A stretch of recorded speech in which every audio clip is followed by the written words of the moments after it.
자, 오늘 하이델베르크 4주일의 내용을 이해하기 위해서는 좀 어려운 얘기지만 기본적인 교회 역사 지식이 좀 필요합니다. 그래서 성도라면 누구나 한 번쯤은 들어봐야 할, 하지만 많은 사람들이 들어본 적이 없는 교회 역사 이야기를 좀 하도록 하겠습니다.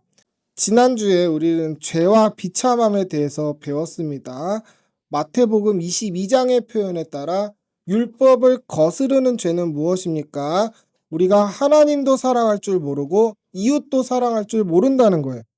사랑한다는 건 내 모든 뜻과 마음과 목숨을 다 바치는 것인데, 우린 철저히 자기 자신만 사랑하기 때문에 나 말고 다른 무언가에 대해서 나의 모든 것을 바칠 능력이 없는 것입니다. 우린 죄에 있어서 이렇게 100% 무능하기 때문에 예수 그리스도를 100% 의지할 수밖에 없습니다. 이걸 교리적인 용어로 전적인 타락이라고 합니다. 성경에 있는 가르침이죠. 그런데 초대교회 성도들 중 몇몇이 이 교리를 가지고 예수님을 붙잡기보다는 자기 죄를 합리화하는 데 사용하기 시작했습니다. 우리는 어차피 100% 전적으로 타락했으니까 아무것도 할 수 없으니까, 그리고 또 예수님이 내 죄를 다 용서해 주시니까 그냥 마음 편하게 죄 짓고 살자, 이렇게 생각하고 나쁘게 살았던 것이죠. 더 나아가서 나중에 기독교가 로마의 국교로 정해지면서 기독교의 문턱이 낮아지니까 사람들은 더더욱 자기 맘대로 죄를 지으며 살았고, 그 결과 교회는 거룩함을 잃었고 도덕적으로 무너지게 되었습니다. 이 사태를 보고 영국의 수도사였던 펠라기우스라는 사람이 이 모든 문제의 원인을 교리에서 찾기 시작합니다. 기독교 교리에서 모든 사람이 무능하다고 하니까 성도들이 이렇게 악해져 버린 게 아니냐 하면서 자신이 교리를 수정하기 시작하는데, 뭐라고 하냐면 사람에게는 선을 행할 능력이 있다. 우리는 아담이 지은 죄를 이어받지 않았고 선하게 살 수 있다. 스스로. 구원은 예수님이 다 해주시는 게 아니라 그분의 도움을 받아서 우리가 착한 행위를 노력해야 한다라고 사람들을 가르친 겁니다. 이 가르침이 예수님의 전적인 은혜를 해치는 이단성을 가지고 있었고, 그렇기 때문에 어거스틴이 펠라기우스랑 논쟁을 시작했고, 결국엔 418년 카르타고 공의회에서 교회는 어거스틴의 주장에 따라 사람이 원죄 아래 있고 선을 행할 능력이 전혀 없다는 기존의 교리를 다시 명확하게 했고, 이에 따라 펠라기우스를 이단으로 정죄하게 되었습니다. 그런데 그 이후에도 펠라기우스를 여전히 따르는 사람들이 있었는데, 이제 이걸 반펠라기우스주의라고 합니다. 여기서 반은 절반 할 때 반입니다. 반만 펠라기우스다라고 하는 거죠. 이 반펠라기우스는 사람을 전적으로 100% 타락했다라고 보지 않습니다. 대신 이들은 사람이 죄에 의해 병이 들었다라고 표현하길 좋아합니다. 병에 걸렸다는 건 죽은 것이 아니죠. 병에 걸린 사람은 의사 말만 잘 듣고 의사가 하라는 대로만 잘하면 살아날 가능성을 가지고 있습니다. 자, 이건 성경이 말하는 바와 상반되는 것이죠. 에베소서 2장 1절에 그는 허물과 죄로 죽었던 너희를 살리셨도다. 아멘. 성경은 우리가 완전히 죽었고 거듭나지 않으면 하나님 나라에 들어갈 수 없다고 말합니다. 우리 안에 가능성이 없는 겁니다. 그런데 반펠라기우스 주의는 계속 인간이 스스로 선해질 수 있는 가능성을 열어두려고 합니다. 그래서 반펠라기우스 주의는 치유, 회복 이런 표현을 쓰기를 좋아합니다. 그런데 여러분, 보통 우리가 교회에서 치유, 회복 이런 말을 자주 듣지 않습니까? 사실 이 반펠라기우스 주의의 망령이 지금까지 복음주의 교회들 안에서 살아 숨쉬고 있는 것입니다. 현대교회에 상담 전문 전도사나 목사를 세우는 경우가 많습니다. 그리고 담임 목사들이 설교단에서 자기를 힐링 전문가로 여기고 사람들을 살려주는 따뜻한 말, 좋은 말 해주려고 노력합니다. 그렇게 죄에 대한 이야기, 예수 그리스도에 대한 이야기는 쏙 들어가고 회복, 치유라는 키워드만 남발하게 되는 것이죠. 사실은 치유가 아니라 성도들을 십자가로 인도해서 자기의 죽음을 직면하게 만들고 온전히 예수 그리스도를 바라보게 해야 되는 사람들이 목사인데 그렇지 못하고 있는 겁니다. 이렇게 사탄은 교묘하게 죄를 연약함과 아픔과 힘듦으로 바꿔버리고 회개와 탄식을 해야 되는 사람들에게 회복과 치유를 갈망하게 만듭니다. 이런 뒤틀린 교회의 모습은 4세기의 펠라기우스가 지금까지 교회를 어지럽히고 있는 결과라고 할 수 있겠습니다. 자, 그럼 왜 이런 교회 역사 지식이 오늘 하이델베르크 교리문답 4주일을 이해하는 데 도움이 될까요? 방금 배운 펠라기우스, 반펠라기우스 주의자가 오늘 하이델베르크 4주일 문답 속 질문자의 역할을 하도록 하이델베르크 교리문답이 의도했기 때문입니다. 자, 오늘 교리문 9문을 보면 질문자는 하나님은 사람이 율법을 지킬 수가 없는데 왜 지키라고 합니까? 라고 묻죠. 이건 부당한 것이 아닙니까? 라고 합니다. 자, 이 질문은 쉽게 말하면 마치 제가 우리 4살 배기 딸 노아한테 지금부터 열심히 공부해서 미적분을 풀으라고, 올해 안에 미적분을 풀으라고 요구한다거나 노아에게 지금 당장 나가서 돈을 벌어오라. 노아 가서 돈 벌어오세요. 무슨 말을 해야 될지 모르잖아요, 노아가. 그런 것처럼 굉장히 부당하게 느껴집니다. 펠라기우스 주의자들이 보는 성경의 하나님은 인간을 학대하는 것입니다. 불의하다는 것이죠. 하지만 여러분, 하나님은 불의하시지 않습니다. 전도서 7장 29절에서는 이렇게 말합니다. 하나님은 사람을 정직하게 지으셨으나 사람이 많은 꾀들을 낸 것이니라. 하나님은 자기의 형상에 따라 사람이 자기의 기준을 충족할 수 있도록 창조하셨지만 사람의 죄가 그 능력을 하나님과 반대 방향으로 사용해 버렸다는 겁니다. 마치 식칼을 원래 의도대로 잘 사용만 한다면 많은 사람들에게 좋은 음식을 먹일 수 있는 이로운 도구가 되지만 살인자들은 그것을 다른 용도로 사용하는 것과 같습니다.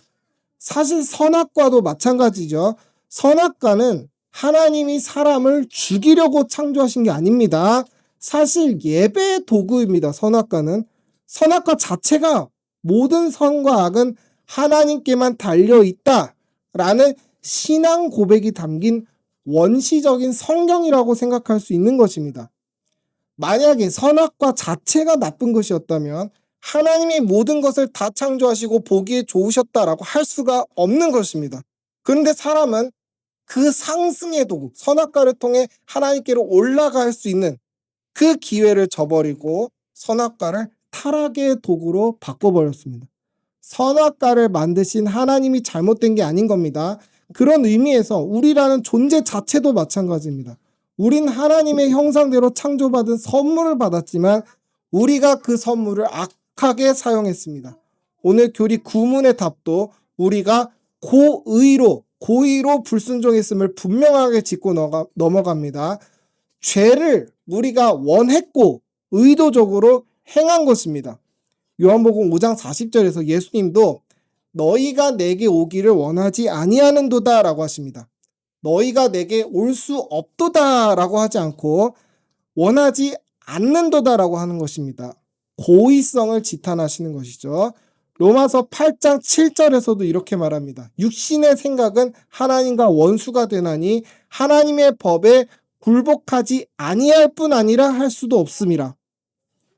성경은 우리가 굴복하지 못함만 지적하는 것이 아니라 우리가 고의로 적극적으로 하나님으로부터 멀어지려고 하는 우리의 기울어진 죄된 성향을 지적하는 것입니다. 그렇기 때문에 우리가 할 수 없는 것을 요구한다면서 하나님을 부당한 요구자로 낙인 찍으려고 했던 펠라기우스의 시도는 이렇게 실패합니다. 하지만 여기서 그치지 않고 교리문 신문에서 질문자는 이렇게 하나님을 끈질기게 부당한 자로 몰아가는데 뭐라고 하냐면 하나님은 정말로 이 죄를 가지고 우리를 심판하실 겁니까? 라고 당연한 것을 질문합니다. 자, 여러분, 사람이 하지 않아도 될 당연한 질문을 굳이 할 때는 그 속에 어떤 뉘앙스가 있다는 것을 염두에 둬야겠죠. 여기에 담긴 뉘앙스는 이런 겁니다. 아니, 내가 뭐 사람을 죽인 것도 아니고 살면서 뭐 거짓말 몇 번 하고 화 몇 번 낸 거 가지고 말이야. 하나님 나한테 그렇게 화가 나셨다니. 그리고 내가 직접 지은 죄도 아니고 내 조상이 고작 열매 하나 따먹은 거 가지고 하나님은 나를 그토록 죄인이라면서 영원한 형벌을 굳이 주시겠습니까? 라고 하는 겁니다. 자, 여기서 잘못된 것은 무엇입니까? 다 자기 기준대로 판단하고 있다는 겁니다. 하나님이 이렇게까지 하실 일인가? 라고 내가 판단하는 겁니다. 하나님이 죄를 미워하시는 기준이 너무 높다. 좀 봐주지. 너무 깐깐하시다라고 마치 내가 하나님을 판단하고 있다는 것이죠. 근데 사실 사람이라면 누구나 이 펠라기우스의 말에 심적으로 동요하고 공감하게 됩니다. 좀 그렇지 않나? 하는 것이죠.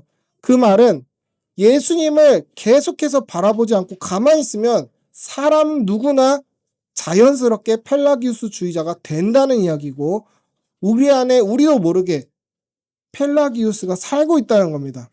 이런 거 보면 참으로 아담 혼자 선악과를 따먹은 게 아닌 것을 알 수 있습니다. 우리가 아담 안에서 함께 선악과를 따먹은 거기 때문에 우리가 이토록 우리의 판단 기준을 지독하게도 하나님께 내어드리지 못하는 죄인이 된 것입니다.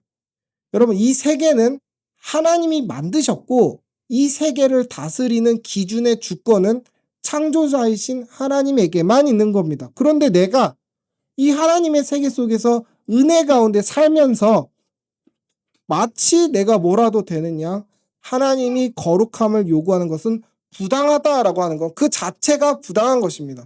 하나님이 조금의 죄도 끔찍하게 싫어하시는 분으로서 세계를 창조하셨고 우리가 그 속에 살고 있는 것뿐입니다. 오늘 시편 본문에서도 보면은 앞에서 창조에 대해서 말하고 14절에서 보좌를 얘기하는데 보좌라는 거는 보통 왕이 공식적으로 재판을 내리거나 자기 백성들에게 뭔가를 선포하는 자리죠. 그 보좌의 기초가 공의라고 합니다.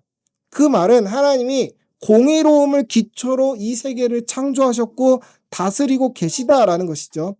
이게 세계관입니다. 세계관. 이 세계가 그렇게 정해져 있는 것입니다. 이렇게 원래 정해져 있는 것을 인정하지 않으면 사람은 계속 불평불만을 하고 그 보좌에서 벗어나려고 합니다. 그 시도가 진화론이라고 할 수 있겠죠. 하나님이 그렇게 세상을 만드셨어? 내가 그런 기준에서 살아야 돼? 나 그럼 그렇게 살지 않을래. 나 하나님이 만드신 세계에서 살지 않을래. 차라리 난 원숭이의 아들이 될래. 차라리 난 아메바라는 미생물이 만든 세상 속에서 살래. 이게 되는 겁니다. 그래서 오늘 보면 15절에서 보듯이 하나님이 만드신 이 세계를 올바로 알고 즐거워할 줄 아는 자, 그 자가 복되다라고 15절에서 이야기하고 있는 겁니다. 이걸 의식하고 신문에 대한 답은, 오늘 하이델베르크 신문에 대한 답은, 답하는 사람은 질문자의 눈치를 보지 않고 정답을 이야기합니다. 질문자는 이걸 원했겠죠.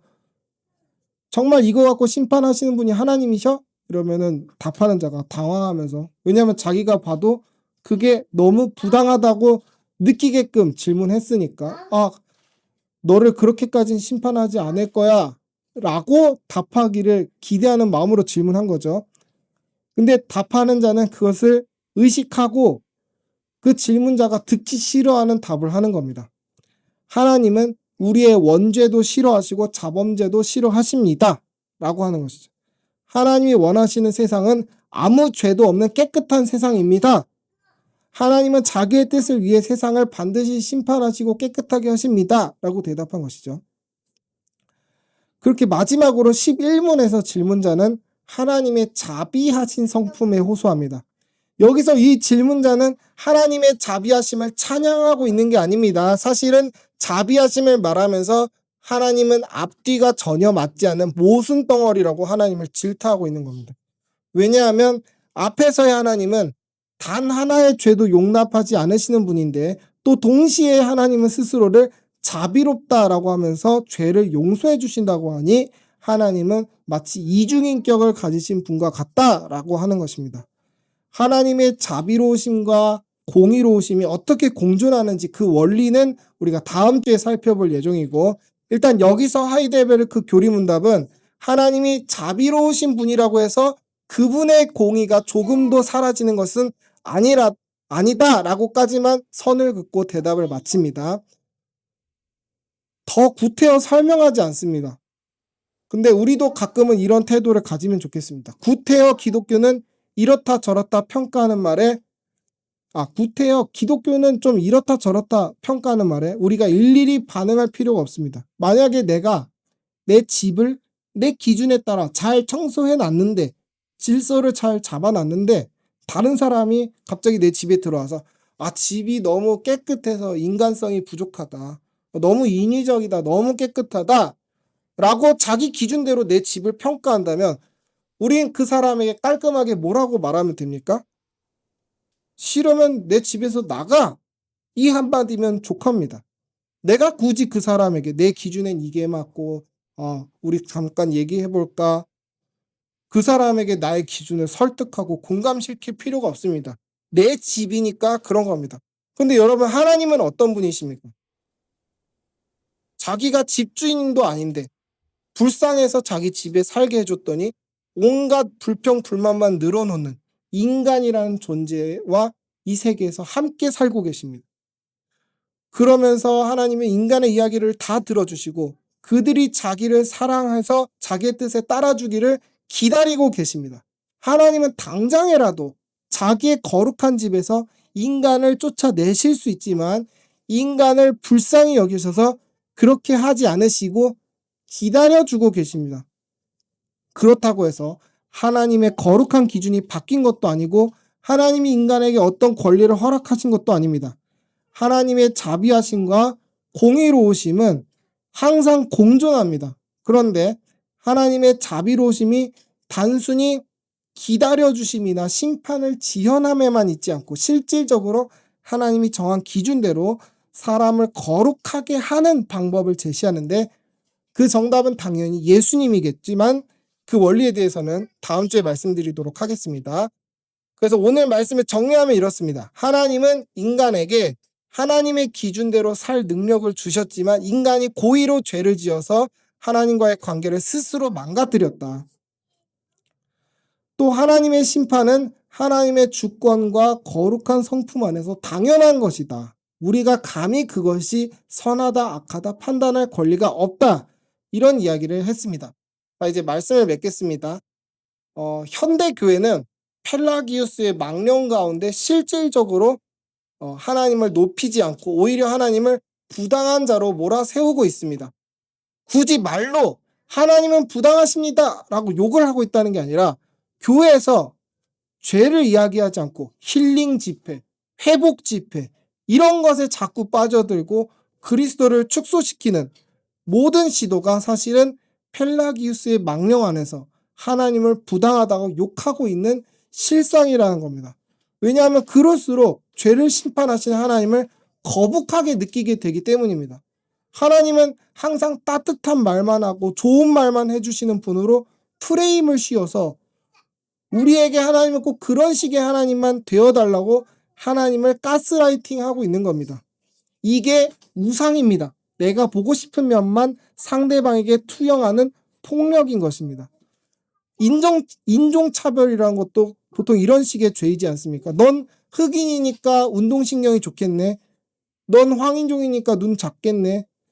이런 식으로 하나님한테도 하나님은 이러셔야죠, 하나님은 저러셔야죠 하는 게 펠라기우스의 망령이라는 겁니다.